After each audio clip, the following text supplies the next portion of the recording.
नमस्कार दोस्तों। तो आज हम लोग फिर से वैरिकोसील के बारे में बात करने वाले हैं।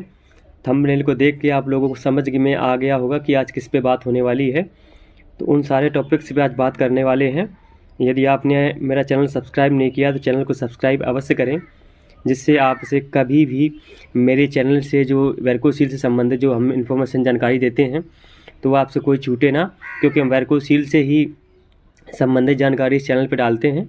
वैरिकोसील पे ही हमारा सारा रिसर्च चल रहा है बराबर। तो यदि कोई अच्छी अपडेट आती है तो आपसे छूट ना जाए, इस वजह से आप लोग चैनल को सब्सक्राइब ज़रूर कर लें और वीडियो को लाइक ज़रूर करेंगे तो आपको ज़्यादा से ज़्यादा मुझे सपोर्ट मिलेगा और मैं जो है अगला वीडियो जल्दी से जल्दी डालने की कोशिश करूँगा, जिससे जो है आप लोगों की ज़्यादा से ज़्यादा मदद हो सके। तो आप लोग चैनल को सब्सक्राइब ज़रूर करें और वीडियो को लाइक ज़रूर करें। तो देखिए, इस तरीके से ये बॉडी होती है एक मनुष्य की। इस तरीके से शरीर होता है, बॉडी होती है। तो ये देखिए, ये आपकी जो है बड़ी आंत है, जो मोटी वाली दिख रही है बड़ी आंत होती है, और ये जो पतली वाली है, ये देखिए, ये वाली आपकी बड़ी आंत होती है मोटी वाली, और ये छोटी आंत है। ठीक है, इनको दोनों को मिक्स करके यानी एक दूसरे से जुड़ी होती हैं, एक पूरा स्ट्रक्चर आपका पेट कहलाता है। तो ये बड़ी आंत और छोटी आंत में अगर यदि कोई दिक्कत होती है तो ही गैस बनती है। यानी इसमें बड़ी आंत में जो है अगर मल चिपक जाता है, जो आपका मल है वो अगर इसमें चिपक जाएगा तो फिर आपको गैस बनेगी और आपका पेट सही से साफ़ नहीं होगा, और जो है कई सारी समस्याएं आपके पेट में देखने को मिलेंगी। तो आइए आज समझ लेते हैं हम कि सबसे पहले तो ये समझ लेते हैं कि जो वैरिकोसील में जो समस्याएं होती हैं और पेट में यदि कोई आप दवाई खा रहे हैं तो आपको लगती क्यों नहीं है, और जो भी समस्याएं होती हैं A to Z वो क्यों वैरिकोसील वालों को इस तरीके की समस्याएं क्यों होती हैं, मेन कारण क्या है, उस पर आज बात करेंगे। तो देखिए, सबसे पहले तो ये समझ लीजिए बड़ी आंत है और ये एग्जिट है बड़ी आंत का सबसे आखिरी सिरा यही है, इसी से आपका मल बाहर निकलेगा। और ये आपका जो है पेनिस हो गया, ये पेनिस है, ये आपकी जो नली है, इसी से पेशाब आता है और इसी से आपका सीमन भी आएगा, वीर्य भी आता है। ये आपका जो दिख रहा है ये ब्लैडर है, यानी इस पे ही पेशाब आपका इकट्ठा होता है। और ये नीचे जो दिख रहा है ये आपका प्रोस्टेट हो गया है। तो अब बात करने वाले हैं, वैसे ये इस तरीके से दिख रहा है, इस तरीके से होता नहीं है। ये जो आपकी बड़ी आंत है एक थोड़ा नीचे होती है, और ये अंडकोश आपके ये जो है, और ये प्रोस्टेट जो है लगभग आपकी यहाँ पे होगी इस तरीके से। यानी मनुष्य के शरीर में, यानी आपके शरीर में जो होगा वो इस तरीके से होता है कि बड़ी आंत के ऊपर ये प्रोस्टेट होता है, और प्रोस्टेट के थोड़ा सा ऊपर जो है ये इस तरीके से जो आपका लेट्रिन का रास्ता होता है, और उसको थोड़े बीच में जो जगह होती है उसी के ऊपर ही आपको जो है प्रोस्टेट देखने को मिलता है। उससे थोड़ा सा ऊपर जाएंगे तो अंडकोश आपके होंगे। इस तरीके की संरचना होती है। तो बात क्या होती है कि जैसे जैसे उम्र बढ़ती जाती है, या फिर जिन लोगों को वैरिकोसील होता है उन लोगों के प्रोस्टेट में सूजन आ जाती है। सूजन आ जाने की वजह से क्या होता है, आपने देखा होगा कि जैसे आप बाइक पे बैठे, तो बाइक पे बैठने के बाद इस तरीके से सीट होगी बाइक की, तो बाइक पे बैठेंगे तो आपका प्रोस्टेट अगर इधर कहीं होगा तो वो दबेगा, क्योंकि फूला हुआ पहले से होता है। जब फूलेगा दबेगा तो दिक्कत हो जाती है।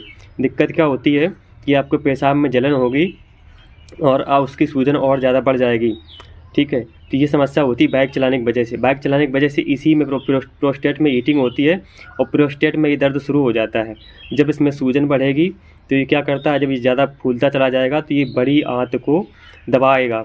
जब बड़ी आंत को दबा देगा तो आप कोई भी गैस की दवाई खा लो, पेट साफ़ करने की दवाई खा लो, है ना। हमने देखा है बहुत सारे हमारे पेशेंट हैं, उनको मैंने कई सारी दवाइयाँ खिला के देखी पेट को साफ़ करने की, गैस को ठीक करने की, लेकिन वो 3-3 4-4 सिरप पी चुके हैं डूफालेग वगैरह के, और बहुत ही अच्छे अच्छे चूर्ण आते हैं, उनको खिला के देखा, लेकिन उनकी पेट की समस्या ठीक नहीं हो रही है। समस्या क्यों ठीक नहीं हो रही है, क्योंकि ये जो प्रोस्टेट है आपका, ये बड़ी आंत को दबा देता है, क्योंकि इसमें सूजन ज़्यादा आ गई प्रोस्टेट में, इसको दबा देगा। जब दबा के रखेगा तो उससे जो है जो आपका बड़ी आंत का जो छिद्र होता है वो कम हो जाता है। उस वजह से जो है आपको पेट सही से साफ़ नहीं होता। जब पेट सही से साफ़ नहीं होगा तो गैस बनेगी। तो मेन कारण ये होता है, यानी प्रोस्टेट में सूजन की वजह से होता है।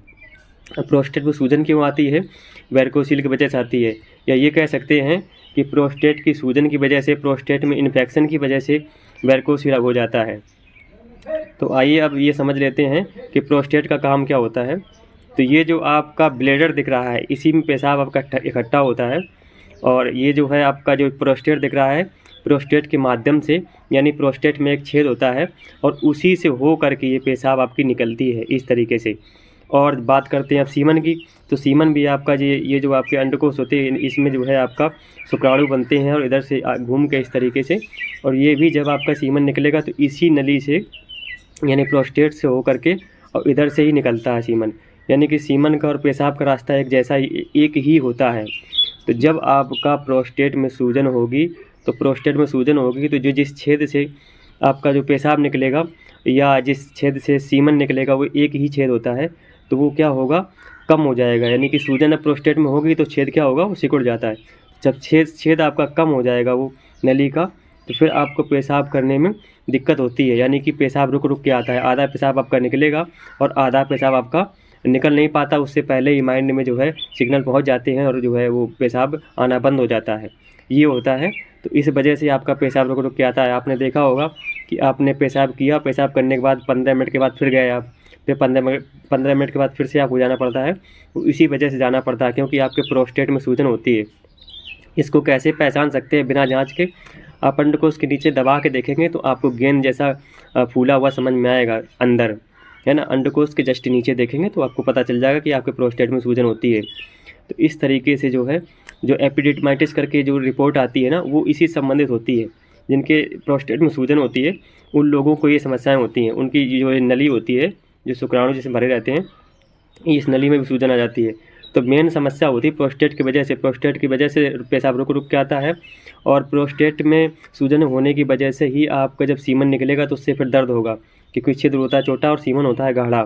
तो जब उससे निकलेगा, निकलने के बाद आपको दर्द होता है, तो यह आपके जो पेनिस होगा उसमें दर्द होता है ना। यानी कि पूरी जो नस होती है ये जिससे सीमन निकलता है, उसमें पूरे में दर्द शुरू हो जाता है। तो इस वजह से दर्द होता है। तो आप लोग समझ गए होंगे कि गैस क्यों बनती है और वेरिकोसिल वालों को गैस क्यों नहीं ठीक हो रही, गैस की समस्या क्यों ठीक नहीं हो पा रही है। तो वो कारण यही है कि प्रोस्टेट की सूजन की वजह से। प्रोस्टेट वैसे 20 ml का होता है, लेकिन उम्र बढ़ने के साथ साथ 100 ml तक हो जाता है, यानी 100 ml तक हो जाता है, कई लोगों को देखा गया है।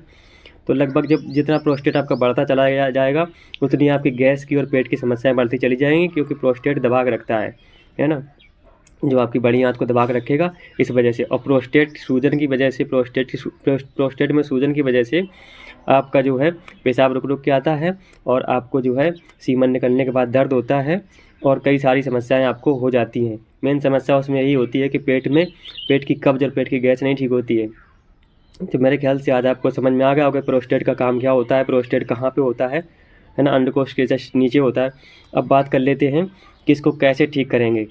तो मैं जो करवाता हूँ ट्रीटमेंट, तो आपको दवाइयों के रूप में आपको कई सारी प्रोस्टेट की दवाइयाँ आती हैं। वैसे मैंने देखा है यूट्यूब में ही कई सारे जो डॉक्टर्स हैं होम्योपैथी के, वो दावा करते हैं कि हम वेरिकोसील ठीक कर देंगे। वेरिकोसील की दवाई मेरे पास है, लेकिन वेरिकोसील की उनके पास कोई दवाई नहीं है। मेरे पास बहुत से ऐसे पेशेंट हैं जो 2.5-3 लाख रुपए बर्बाद कर चुके हैं। लेकिन प्रोस्टेट की दवाई, प्रोस्टेट के बारे में भी वो लोग चैलेंज करते हैं। तो प्रोस्टेट की तो हो सकता है उनके पास दवाई हो, तो प्रोस्टेट के लिए आप या तो होम्योपैथी की दवाई ले सकते हैं, उनसे बोलेंगे मुझे प्रोस्टेट में सूजन है, तो प्रोस्टेट की दवाई आप जो है उधर से ले सकते हैं, तो आपको शायद रिलीफ मिल जाए। मुझे ऐसा है कि मुझे ज़्यादा होम्योपैथी के बारे में जानकारी नहीं है, लेकिन मुझे ऐसा लगता है कि होम्योपैथी में प्रोस्टेट का इलाज होगा, तो आप उससे करवा सकते हो होम्योपैथी के किसी डॉक्टर से। या फिर आप जो क्या कर सकते हैं, प्रोस्टेट ऐड करके एक दवाई आती है, मैं जो आपको फ़ोटो में दिख रही है ये प्रोस्टेट ऐड है। इसको आप सुबह शाम एक गोली लेंगे तो आपको रिलीफ मिल जाएगा। और साथ ही साथ आपको करना क्या है, दवा से केवल दवा से कुछ नहीं होने वाला है। आपको करना क्या है, अंडकोश के जस्ट नीचे किसी भी तेल से आपको मसाज करनी है, नीचे से 3 उंगलियों के माध्यम से, क्योंकि 4 उंगलियों से नहीं कर पाओगे आप, तो 3 से ही करना होता है। ऊपर करना होता है, ऊपर नीचे इस तरीके से आराम से, नीचे से ऊपर इस तरीके से तेल लगा करके, और अंडकोश के नीचे, अंडकोश के और जो आपका एग्जिट होता है, जो आपकी एनस होती है निगुदा मार्ग के, और उसके बीच में जो जगह है जहाँ पर सूजन है, उधर आप मसाज करेंगे। तो आपको जब भी कभी दर्द हो, सूजन हो, आपको दिक्कत हो रही हो, पेशाब करने के बाद दर्द हो रहा हो, तो आप अगर मसाज कर लेंगे तो आपकी सूजन खत्म हो जाती है। यानी मसाज से ही आपकी सूजन खत्म हो जाती है। और वेरिकोसील में भी अगर नसें फूल नहीं हो, तो मैंने कभी किसी को ये नहीं बोला होगा कि आप सूजन की दवाई खाओ। या आप जो है किसी भी तरीके से कोई और दूसरी दवाई खाओ वैरिकोसिल की, हम या आपको दर्द हो रहा है तो आप कोई दवाई खाओ, आपको केवल मसाज करेंगे आप वैरिकोसिल में, तो आपका वैरिकोसिल की जो नसें होती हैं सिकुड़ जाती हैं। जब सिकुड़ जाएंगे तो आपका दर्द खत्म हो जाता है और जो खून है वो ऊपर चला जाता है। तो इस तरीके से होता है, यानी कि आपको प्रोस्टेट में भी आपको मसाज ही करनी पड़ेगी, और दवाइयाँ कुछ आप प्लस में खा सकते हैं। वैरिकोसिल की कोई दवाई आपको नहीं लेनी है। पेट में क्यों नहीं काम करता है, पेट में कोई दवाई क्यों नहीं काम कर रही है, पेट में गैस वगैरह क्यों नहीं उससे पेट की ठीक हो रही है, उसका कारण मैंने आपको बता दिया है। प्रोस्टेट में सूजन की वजह से बड़ी आंत को दबा के रखता है, और उस वजह से आपको जो है पेट में कहीं कोई चीज़ दबी रहेगी, जो आपकी बड़ी आंत दबी रहेगी, तो फिर आपका पेट सही से साफ़ नहीं होगा। मेन कारण ये होता है। तो प्रोस्टेट में जब आप मसाज करेंगे, यानी अंडकोश के नीचे भी मसाज करेंगे, कोई दवाइयाँ प्रोस्टेट की खाएंगे, तो आपको बिल्कुल रिलीफ मिल जाएगा। और आपको जो समस्याएं आ रही, पेशाब रुक रुक के आना, पेशाब करने के बाद दर्द होना, या चिपचिपा पानी आना। अब बात कर लेते हैं चिपचिपा पानी के बारे में थोड़ा सा। तो चिपचिपा पानी में क्या होता है कि जो प्रोस्टेट होता है, प्रोस्टेट के जो एक ही रास्ता होता है ना पेशाब को निकलने का और सीमन के निकलने का, तो उसमें क्या होता है, एक ढक्कन लगा होता है, जैसे ट्रैकिया होता है गर्दन में। आपने सांस ली तो आप जो है खाने वाला मार्ग बंद हो गया, क्योंकि एक ही छेद होता है ना अंदर ले जाने के लिए। तो जो अगर सांस लेंगे तो वो जो है आपका खाना वाला मार्ग बंद हो जाता है, और अगर खाना खाएंगे तो सांस वाला मार्ग बंद हो जाता है। तो आदमी एक साथ या तो खाना खाएगा अंदर ले जाएगा, या फिर सांस ले जाएगा, दोनों चीज़ एक साथ नहीं कर सकता है। सेम उसी तरीके से यदि आप सीमन निकालेंगे, सीमन आपका निकल रहा होगा तो आपकी पेशाब बाहर नहीं आएगी, ठीक है ना। और यदि आप पेशाब कर रहे हैं तो आपका सीमन बाहर नहीं आएगा, ठीक है, क्योंकि वो जो ढक्कन होता है वो एक रास्ता बंद कर देता है, दूसरा खोल देता है, इस तरीके का होता है। लेकिन वो ढक्कन जो होता है, वो जो आपका प्रोस्टेट के अंदर जो ढक्कन लगा होता है, जो मार्ग को बंद करता है खोलता है, वो कमज़ोर हो जाता है सूजन की वजह से। जब सूजन की वजह से कमज़ोर हो जाएगा या खुला का खुला बना रहता है, तो फिर आपका रिसाव शुरू हो जाता है सीमन का भी।